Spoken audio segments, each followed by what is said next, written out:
took them in spring to get this identity going. We need to remember they also do not have the same coaching staff, so there are a lot of differences for Suning this time around. Lost Chashao over to JDG. Just note that Suning picked red. I have to clarify, I apologize, losing team does pick side selection, and Suning went back on the red side. So EDG prioritizing once again on Viper. Again, it's an expected pick, and Suning saying, hey, draft wasn't the problem. We're going to go back to these 2 picks. We still know the Udyr can work. Again, he was 2 wins on it before their last match. And for EDG, I don't see a reason to shy away from what you did before. I think the Olaf and I think Gragas would still be a fine answer for them. Rinse and repeat, similar drafts, same drafts even towards the second ban phase. EDG thinking about it a little bit more, and if we do see the Gragas, then I guess we see either a response of the Aatrox coming up, or what else do we have in this phase, though? Do you remember? My brain, not good. We had Aatrox, but I think that might be the pick where Suning actually changed and maybe try to give Bin a bit more of a hard counter. We do know that Bin, his champion pool is a bit extensive, but no, that completely same drafts. Yep, the exact same. Bin didn't have his Camille or his GP and just goes back into the Aatrox. There's smiles on the face, and, you know, maybe that's a good thing running into this game too. Suning morale is quite high, and we're just going to see the same bans going forward. Yeah, I think it was Jace and Azir, if I do remember correctly, for the side of Suning. So, again, I wonder if they think in terms of execution, or maybe they just want to change their mid pick and try and go with something that does have more agency in that mid jungle 2v2. Because that's the only way I can really realistically see them play out differently early game than what they had done last game. Well, EDG have banned the Rakan once again. I'm just heading towards the exact same draft. I'm going to wait 15 seconds. Lyric, if Suning want to change, you talked about agency through the mid lane. I want to see if EDG actually go for the ban away. We get the Zoe ban this time, though, instead of... What did you say last time? Was it the Azir? What do we have? Yeah, we had the Azir ban come out from Suning last time around.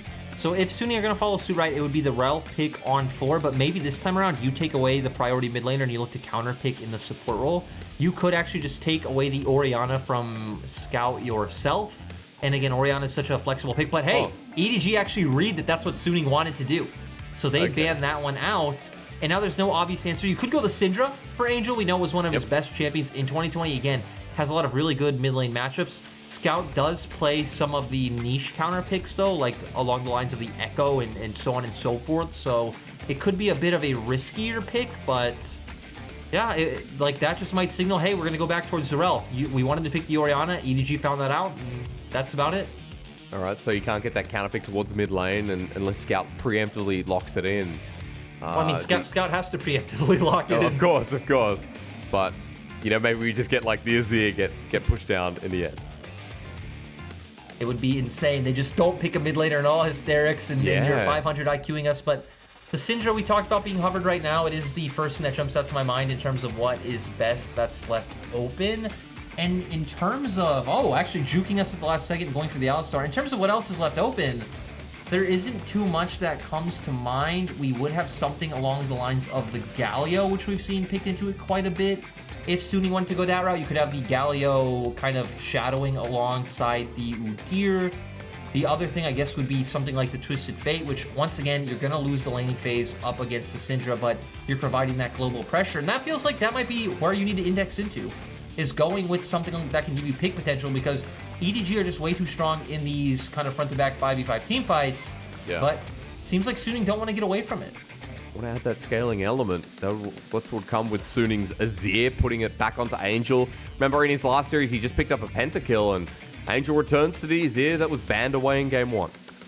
Angel did have a lot of pop-off moments on Azir in 2020. I don't particularly think it was one of the champions that comes to mind when you think of Angel, but he definitely did have a lot of clutch plays back then. And it's still going with the similar style that they had last time. Once again, it's a champion where you want them to walk into you. You have a lot of zone control. You have great ways of disengage, especially this time with the Emperor's Divide. Yeah. And for the side of EDG, it's the same. We're in very similar situations. You should be able to get mid-prio early by taking aggressive trades to where Azir is going to just try to focus on pushing out that wave. They will have a bit more kill pressure, I'd say, on both sides this time. You could go for the Emperor's Divide play onto Syndra setting up a new Udyr gank, or of course a Scout of the Week to set up Olaf coming through the mid lane. So similar flavors with a bit more aggression. I like that. A bit more aggression to add in what was a very similar draft. The only big changing for EDG was that Orianna into a Syndra. And not seeing the Victor in the mid lane for Suning, that also feels quite nice. So we'll see if there's any difference this time around with the iteration of mid laners. I guess mid lane is the only thing changed for both teams here, Lyric. So that is a similar flavor. It's like when you get ice cream and there's chocolate and then there's chocolate chip. No, I have the better one. When you have vanilla, and we've talked about this, charcoal vanilla. If any of you have had charcoal vanilla ice cream, you understand. Because it tastes the same. It tastes the same, but it's awesome. It is awesome. It's just been, just rub some charcoal over the top of it, even though I know that's not how ice cream works. But there we go. A brand new flavor in front of you. One you've never tasted before, but you probably saw it in Game 1. EDG versus Suning. It was a Game 1 that turned into a quick disaster for Suning. It was a Game 1 that EDG took control of, and with a bit more kill threat, with a bit more versatility, I'd say, we go into a Game 2 of very different drafts. Remember, ladies and gentlemen, Chinese New Year coming up, and we are going on break from this Sunday onwards, meaning this Sunday is the last day of broadcast. For 2 weeks, 14 days, no LPL. As Invade, this is what we want to see. Pulverize up. I think Mako's okay here, though. So Suning just going to walk out, and nothing was burnt on either end. Suning did get the ward down on the red buff, though, so they at least will get some information down to where EDG haven't been able to find anything yet. Coming into this game, I still like the draft that EDG has similarly to Game 1. I do think the adaptation that both teams made makes sense. Again, Azir gives them more agency in the mid lane, and that's the thing we were talking about a lot for Suning's draft. Yep. But at the same time, EDG also just picks something with higher kill pressure and more proactivity themselves. So, again, I think it sets up well for both sides. If this does get extended into the late game, this time around, it should be fully Suning favored. But EDG found such an advantage last game, stuff like that didn't even come to matter. And it should be the same this time around. Yeah, we can talk more about scaling and the conditions of the composition when we get there. Just note that it is a leashless start towards the top side from what I could gather. Viper and Mako moved to lane to get priority first after getting invaded on a little bit after the ward was dropped by Suning. Bottom lane leashed Lyric, and I know you like talking about this, so there's going to be a bit of an EXP difference, a bit of a lane shove started out by EDG. Yeah, Suning's bot lane didn't miss out on any EXP, but it did at least neutralize that laning phase of Scout with a really good trade, because if you do come in kind of neutral, Xayah against Kai'Sa, Xayah does have a really easy time clearing that wave out against Kai'Sa level 1 because of the way, your feathers work. So EDG's bot lane being able to get to lane first, find that advantage, threaten the level 2 like they are doing now, and start zoning out Juan falling it on is nice to see. And man, these mid laners having a bit of a grudge. Yeah, back and forth. Got to look at the pot take here. Scout uses the last of the corrupting potion. One left for Angel, but Scout will have that HP advantage till now. Good Comet there with the spear. And Angel moves to level 3. So does Scout. So feeling pretty good after dodging that last scout of the week. Angel going to do so again. Again, they're playing off each other's timings, right? The soldier, the Q comes out from Angel. Scout then walks forward, looks for the W. W mana cost is quite high early on, so it can be quite a rough thing to look for trades with, honestly, because it does blow through your mana pool extremely fast as compared to just your Q spheres. So not hitting that one is pretty big. But hey, like you said, they're just going resource for resource. No corrupting potions on both sitting on that one biscuit. And in terms of early ganks, I would say it favors EDG a bit more because you have the setup there from the Syndra, but it just gives Scout a nice back timing. I wonder if he's just going to pick up the likes of a Dark Seal, but no, actually just goes for the Doran's Ring itself and has a TP to get back to lane smooth. Oh, but just going to be able to walk instead. All right, well, Wave in a good position. TP not used by Angel either, so both these mid laners are going to have that in case they need it after we've seen the trades. And also want to note with mid lane trades, let's remember that you always want to get those early trades so that you get more stacks on the mana flow band. Flandre getting tracked out here pretty easily in the top side.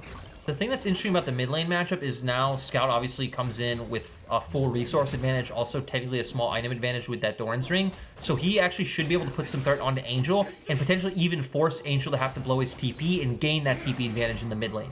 Yeah, I should correct myself. Angel hasn't actually backed, of course. So you talk about the resource advantage. Scout now pushing aggressively. Is on doing the same. Pheromancy crash down onto Viper. Doesn't take too much damage, though, and the pulverize back from Huanfeng means that Viper can push up once again and get some autos. But Mako and Viper lose out the trade. Again, we talked about this last game. There's a lot of sustain in these 2v2s on both sides. So as they push the wave in, it shouldn't be too much of a hassle for Viper and Mako.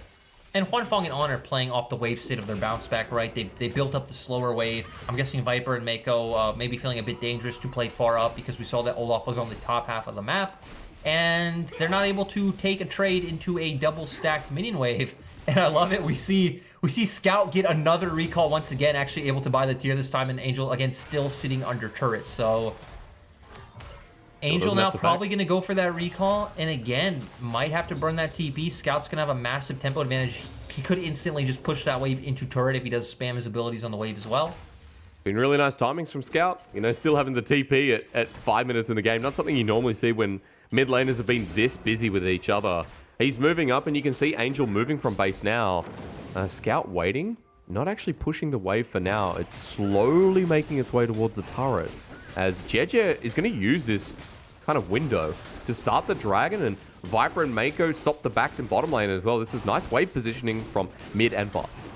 I like what Scout did instead. Instead of pushing that wave instantly, he goes first to get a ward, doesn't want to get cheesed by anything like an UD or kind of just being right around that corner. And again, he's in a good spot. We do see Azir going back for the Merc Tread, so if a Scout of the Week lands, it will be much more annoying for Scout to look for that all-in, especially at the level 6 mark where we know Syndra just has so much burst coming out. And SOFM going to be playing onto the top side of the map, but Scout doesn't want to let that go. No, he doesn't seize the scuttle. But he has to. It is Udyr at level 6 who's moving up behind the turret of Flandre. We did this in game number 1, but Flandre doesn't have the explosive cast. He needs to clear this wave and get the experience so that he can hold off if a dive comes a second time around. I mean, he's a lot of minions, Asterix. A lot of minions. So, Bin not forcing this one in anytime soon. Flandre just hit that level 6 mark, so we should be completely fine. JJ also going for the reset, so we'll get towards his top side. But SOFM taking both these camps is actually really nice for him. We're seeing him build up this advantage. And, it seems like EDG realized it at the last second. Let's remember, Scout did see JJ go into his top side jungle. Yep. So, nothing going to be lost for the side of EDG's jungler. We're having a real big brain early game. SOFM, not sure if he walked over the ward there. But EDG making the trade. It's all about lane states, and it's all about the knowledge turning into power. Suning might actually turn this into a bit of an invade. Scout takes it away and onto SFM. He flashes through. Smite comes down. It's secured, I believe, by Jeje as they turn for the engage onto On, and he becomes off. First blood goes down. Angel with the Emperor's Divide sends them packing. Straight away, Suning lose it all for first blood given. That was a really ballsy blast plant coming out from SOFM, just jumping into 2 members. Sure, On was there as well, but Scout would be in a much better position to impact that skirmish. Oh my god, Hysterics. Is this game 1? Dude, is this game 1? This is deja vu. I also want to reiterate, I believe SOFM got the smite down because blue buff did not go to JJ. Scout does not have it. I'll see if I can track that one for you, ladies and gentlemen, but the steal for first blood still makes it a worthy trade for EDG, as that first blood also went to JJ once again.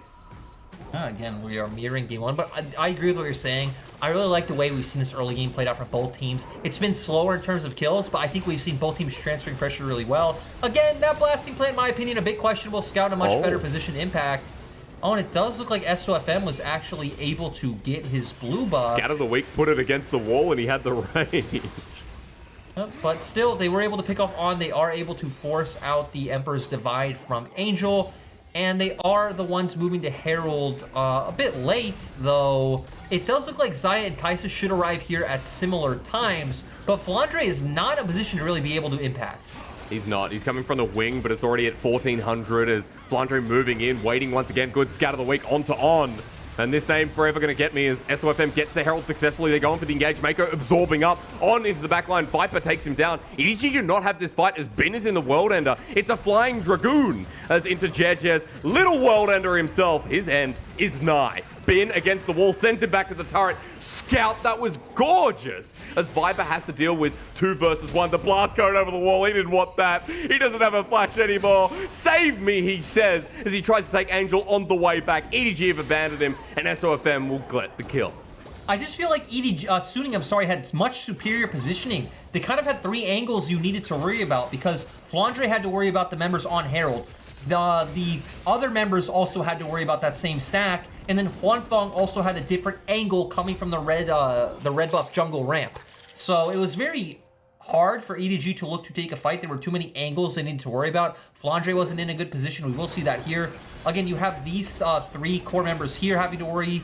Flandre on a different side, and then Huanfeng also having this separate angle and has his ultimate, so doesn't have to worry about too much in terms of engage coming out onto him. On does go down quite early, but still it is also a trade for Mako. And then we see Bin able to just get right on top of JJ, but still he's in a very weird, peculiar situation on the opposite side of Scout with the Scouter of the Week open. And then we're going to see here with Viper on this side. And I do think Angel is going to go in, flashes, hits the blasting plant, and it leads to Viper's doom. Viper actually flashed over the Krug wall, or Raptor wall lyric. So he went over to the enemy side and was just like, well, I'm not going into the middle of the lane. And ends up meeting his doom as well. A fight rather, for Suning. That was very beneficial. This time around, SOFM even picks up his mythic off of it, and we see something normal lyric. We do not see the Iceborne. Instead, we get the Turbo Chem Tank and that first kill of SOFM's game. So has the Herald. We'll see where he puts it down this time. It's got about half the timer left on it. Thing is, we still have bot and mid prio for the side of EDG, so it should even out to controlling bot side river, and I think they will just start up this dragon outright. No TP on either top laner, so it does look like SOFM just gonna opt into clearing his jungle, maybe go get some deep vision into EDG's top side, and then end up taking that top side Scuttle Crab as well. Similar game plans in mind. Keep invading the top side while JJ's busy bottom, and this time around he has more to work with as Flandre is interrupted with the body slam. But Bin can't follow up any further. SOFM was nowhere nearby. And we get the Dragon. We get an Ocean Soul this game, Lyric. So even more important for EDG to play for as JJ hovers around the bottom side but is on a ward. They do know he's here, but still, they're going to be able to back off. And panning out like we thought, right? They get the topside Scuttle, and now we see SOFM going into the enemy topside jungle. Of course, doesn't have any wards he can place down because he does have that Herald up. I think he also had the red trinket anyway. But going to be getting some information, does go for the back as he doesn't spot out the wolf camps. He's going to start coming around the spot side because, like you highlighted, they know that EDG are posturing for this dive, and SOFM wants to be here to counteract this play. Which means he's going to have to put the Herald down very early in the lane because it's going to time out by the time he gets down here. So SOFM 2 games in a row are going to have a suboptimal Herald. There's Mako and Viper. They're going to be backing away from the turret. Picked up a Not if they kill everyone, Hysterics. If they kill everyone, it'll be optimal. That is 6 head as EDG moving back into the jungle. Stolen away. Thank you very much. Scout meets him with a different maker, and Blue Buff's on a mission. Take me home, he says. Another good scout of the week. Gets away from SOFM, but EDG want to follow this up. Flash away. When he has Attract and Repel, they don't follow through, and Angel now has to be careful as well. It's SOFM. He's got a couple of seconds more, Lyric. Look, this Herald has to go mid. Yep, you're right. They didn't find all the kills, like I said. Sad. It doesn't always happen that way, but Flandre, once again, juking out these Infernal Chains and just juking out all the damage coming out from the side of Bin. He's actually much closer in terms of CS than he was the last game. I think he ended up down by 50. And this Herald's going to get a charge, but still not going to mean too much. SOFM does get a bit of gold in his pocket. And he just burned his flash, getting caught out. Scout of the week there. Let's press the R button because that's how we outplay. But the turtle! Oh, man. Man, like the south of America, I was waiting for the Turtle Man to come out, but it doesn't save him in the end. Scout picking up the kill, 2-0-1. Once again, he's fed. And the thing is, you actually didn't even really lose out anything on the map because Flandre is going to get to topside in time to pick up these 2 waves that Bin wasn't pushing fast enough. I think he did initially start to move down towards the fight. You have Viper down in bot side, but JJ now doesn't flash though. He's an angry whatever that thing is. As JJ flashes away, Empress Divide catches him out. On goes over the top, but he's still dead. He'll get knocked up once and twice, and a kill. Shut down. Given over to Bin.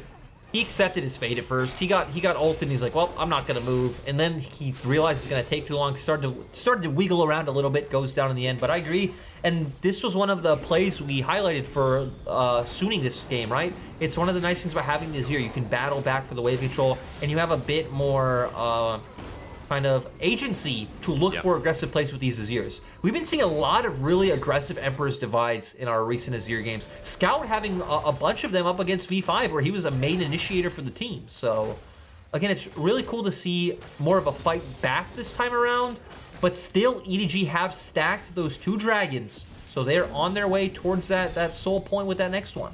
Fits our narrative of what we're talking about with mid laners, right? Historic versus the young Cubs, and Recently, Angel's best champion has been this Azir. Historically, Scout, one of his best, has been that LeBlanc and the Azir. So the Faker understudy right now getting caught out in this game. He gives the shutdown over to Bin, and Bin's in a very good position after that. He's got a bounty on himself. He has the Gore Drinker, and he's got 20 CS up over Flandre. So Bin in a much more commanding position in this second game, Lyric. We'll see how they utilize it, because Suning have to catch up on Dragons. They have to keep these objectives going, while EDG are trying to get some more gold thanks to this bottom lane turret, and that's first turret blood given over. Yep, it's going to give them, again, a pressure point to play around. They're going to be able to start rotating from this point into Boxside River if they can't get Cryo in mid. It opens up more safety in terms of invading Suning's blue side jungle, which is great when you think that, hey, Dragon's up in 50 seconds, and Suning are getting Herald, which is no surprise when, if you tuned into EDG versus V5, we told you, EDG have one of the lowest Herald percentages in the LPL. They completely disregard Herald a lot of the time, instead rather to get Viper ahead and to focus on stacking these Drakes. Oh wow, look at Bin. He's pushing up very aggressively because his proxy is just plain singed. You know, I'm just thinking, what's that champion's name? He'll get the turret off this as well. So even though we talk about Aatrox not being the greatest split pushing threat, he does enough damage, maybe in a couple of waves time. To be fair, it's also because we had JJ on bot side. Suning knew the SOFM was top, so he had to pay the respect while they were playing for that bottom lane turret. Again, outer turret is one that you actually can get down. It's only that inner turret and inhibitor that get much harder at putting yourself in that harm's way, kind of pushing that bar out in an extended lane. But sir, you talked about the Dragon play and EDG's priority in the bottom lane. Caught out with a Scout of the Week. On gets almost outplayed. We continue to say that with the R button being used by Scouts. Right, that wasn't even unleashed power. Ooh. Holy moly. Scout still has ult. Actually, Hysterics, Bin TP'd towards the top lane. Bin is no TP. Flandre does. Oh, he doesn't. This could be numbers advantage for EDG. And keeps getting burst down with Scout doing damage off the back end. Dragon getting low. It's just going to be taken. Flandre TP's down to secure the objective, and Scout moves back to lane. Soul point for EDG, and they've got a 1,000 gold lead to boot. They should give up top side to Bin right now. We do see Scout making his way up there right now, but I think Bin should have the turret low enough and have enough threat where he could potentially just take that one outright. We also will see the members of Suning start playing towards this top side, but still, I feel like getting on Soul Point is a much bigger feat, and this goes to what we've seen from EDG, as I'm going to pause, though, because Mako's making his way up here as well, but just goes for the reset in the end. Trying to prevent any shenanigans. I guess trying to shadow, because On's here too. SOFM there. He has Flash almost up and available. Will be for the engagers. World End has popped. Mako is going to be a big beefy voice sending away Bin. Thank you so much, says Scout. And he'll only get the turret for the cost of his ultimate, while SOFM goes back to trying to steal away some of these camps. Not going to be able to in the end, though. EDG sending 5 men around this quadrant of the jungle to where you look on your minimap. Angel is farming in bot side. Huan Fong, is farming in mid. But still, they got what they wanted. They evened out the turret trade. And gold is completely even. It even feels like in terms of pressure. Pressure is very even on the map. Suning have been doing a good job at playing with Bin's pressure in terms of Bin has been constantly hovering around the map. We've seen a lot of resources put towards that top side, to where EDG have been playing with their bottom lane. And now it's about kind of that yin and yang and how they translate that into this next Dragon fight. Because you have to fight. It's Soul Point. Meanwhile, Herald down in the mid lane actually going to be placed down. Is going to get a good charge and should actually kill the turret. So that's the second turret of the game for Suning. They do have an advantage in numbers, but it's just going to get taken down as Viper and Mako are going to continue to farm up. And as we're heading towards that Soul Point, Lyric, I feel like we're going to do a lot of calculations of items. We still need to see a Mythic come through from Scout, as well as the Archangels turn into Seraphs. We should get to second item territory as well before the Dragon, but maybe we see a fight a little bit earlier, because EDG grouping up as 4 towards this mid lane. Flandre here off the side. The Scatter Week used, flashed away. The feathers fly. SOFM burning his as well, as Unleashed Power has been used. Angel has Flash and the Emperor's Divide, but chooses not to go in, and that was kind of forcing with a couple of summoners down across the board. Exactly. We saw On trying to look for it. Does force out Scout's Flash, right away. EDG tried to reciprocate. Some flashes come out from Suning, and like you said, trades on both sides, but EDG wanting to play aggressive on this top side. Sadly, Scatter of the Week doesn't land. And guess what, Hysterics? We're just looking at that timer in the top left of our screens now. Yes, we are. Waiting for the items that'll make the fight whether Viper's able to pick up the collector before then or not. He's just been on a farm getaway. You know, you go to vacations to the Bahamas, you go to the Maldives, it's sinking. But the one that all league players want is one on a farm so that they can experience the gold capacity. And you got 196 versus 174 here, bit of a CS lead in the bottom lane. Top lane as well, similar on Bin's side. Through the jungle, actually Jeje has taken over. And we're just waiting to see who farms up the most, who enjoys their little holiday before 130 is up. And Flandre just kind of being cheeky with his back timing. We do see SOFM making his way towards the bot side. Again, I don't expect any sort of dive to come through. Scout doesn't have TP, though, if any action did happen. So the fact that Scout is top lane right now could be a potential avenue where Suning can look for a play if they are timing that accurately. Well, sir, as Huanfeng gets hit, I'm still just going to be waiting. For a minute, we can talk about birds, the bees, life. You know, what actually happens on the farm. I don't know if we should have the birds and bees conversation on broadcast. Probably not. If that hasn't been had, ladies and gentlemen, talk to the family. Okay, I'm sure that'll... Let's... when I say the birds and bees, sometimes I think I misrepresent what I actually think it means. I miss 2020 when we would just talk about The Rock. Oh, yeah. We talked about the Scorpion King a lot. I actually watched those movies before broadcast to get prepared as Flandre STP, but he's actually in position. Bin's found him. Infernal Chain's there, body slam away. SOFM moves in position as well. We got 30 seconds till the Dragon, and Suning have priority. They want the pick before this starts. They're looking for it, but it feels like a lot is on the likes of Scout to find that scatter of the week. And for Suning, they're fine. They're fine just pushing this wave. They're going to make their way to River first. And again, it's just about starting up that Dragon and using those zone control threats to kind of keep EDG at arm's length. I'm watching Scout. I'm watching the scatter of the week. Has to be good. Has to find that pick as SOFM now turns into a turtle and moves into position. All grouped up as 5 and no flanking angle here for the Aatrox. Dragon spawns and EDG. Group as 5 themselves, and you said to watch Scout. He's at the back. Scout and Mako. Mako also can find a massive engage if he can get a nice headbutt. Pulverize. Ooh! Explosive cast. They're going for the engage. Mako's into the back. Dragon secured by Jeje. They have Ocean Salt. EDG, it's not a drill. As they get a 3-man Pulverize. It's a great one from Angel, but the problem is Soul was given over. Bin in the middle, just going to be taken down by Viper, and it's easy as that when you get all 4 of those beautiful dragons. And now EDG not only gets sold, but they should be able to make their way towards this Baron as well. Things were looking all right for Suning. They got a pretty good position going into that team fight, but it didn't matter. This EDG roster right now is just playing so well. It turns on a dime. EDG now move to Baron, and they've got 13 seconds before Scout comes up. Let's see if they're real bros and they wait for their mid laner, so they have 5 Baron buffs. But that fight set up nicely by Flandre. I know we'll see a replay. Lyric, are they bros? Wait for it. Oh, they are. Yes, they are. What gentlemen, as we look at how they got their soul.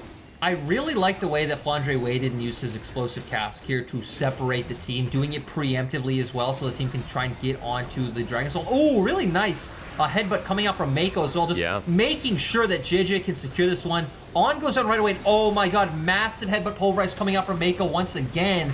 And that just gave so much room, right? They kept the front line in front of them, and it allowed Viper and Scout to just dish out all the damage. So Mako and Flandre doing a lot of work in that team fight.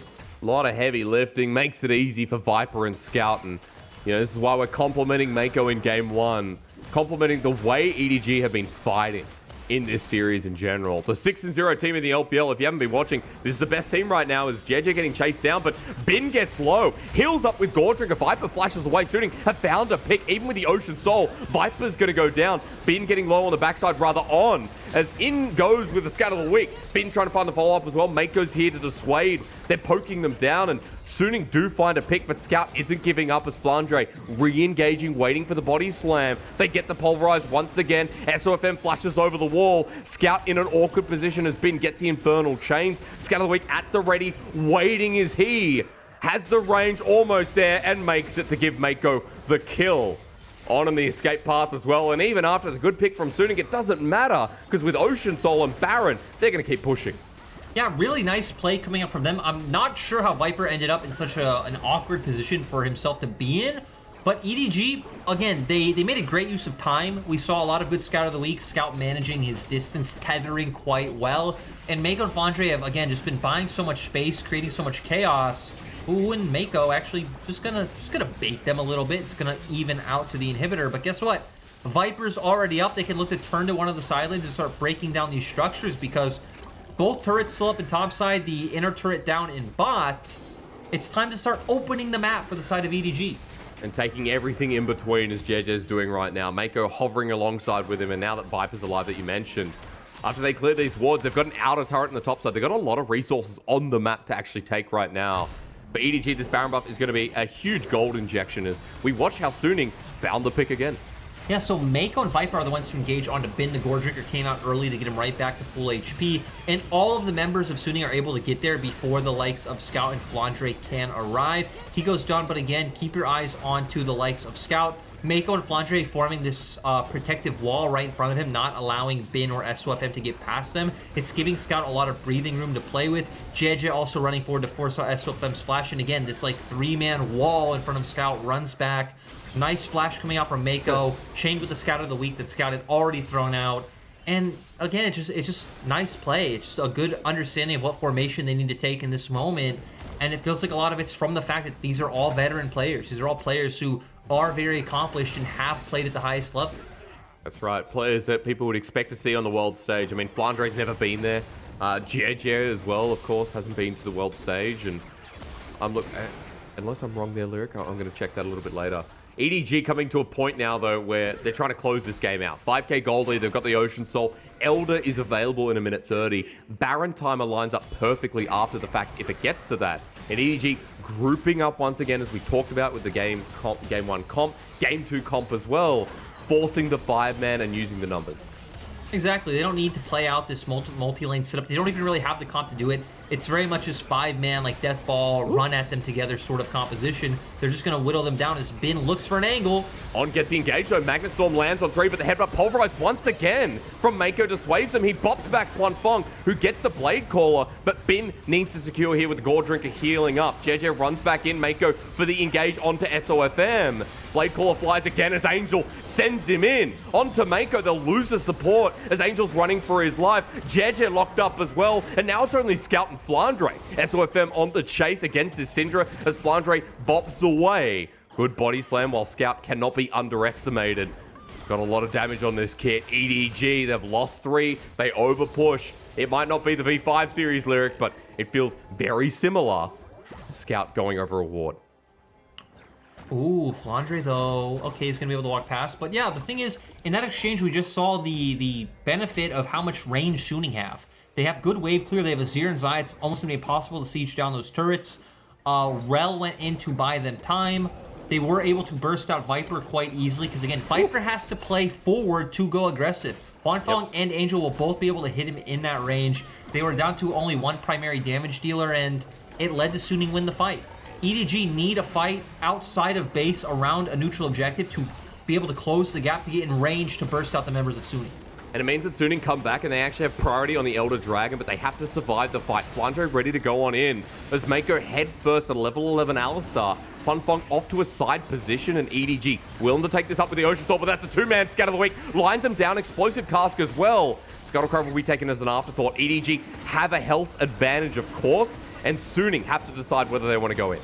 And keep your eye on mid-super minions. EDG can play patient. Oh, they found the back. Angel's dead. Empress Divide sends him closer towards Suning as Mako gets engaged again. JJ going forward. Mako flashes back over the wall as it's a quick teleport. Flandre, you rascal. The fat man wants to end it here. Scout's going to follow up as well. And EDG just keeping them busy. Mako, a tasty hamburger, but he's going to give you food poisoning, Suning. EDG onto the last Nexus turret. It's only on here to defend. EDG have the damage. A bare Nexus. JJ and Viper are just baiting with an unleashed power and the auto attack damage. It's a slow burn, but another 2-0 for EDG with a clean backdoor.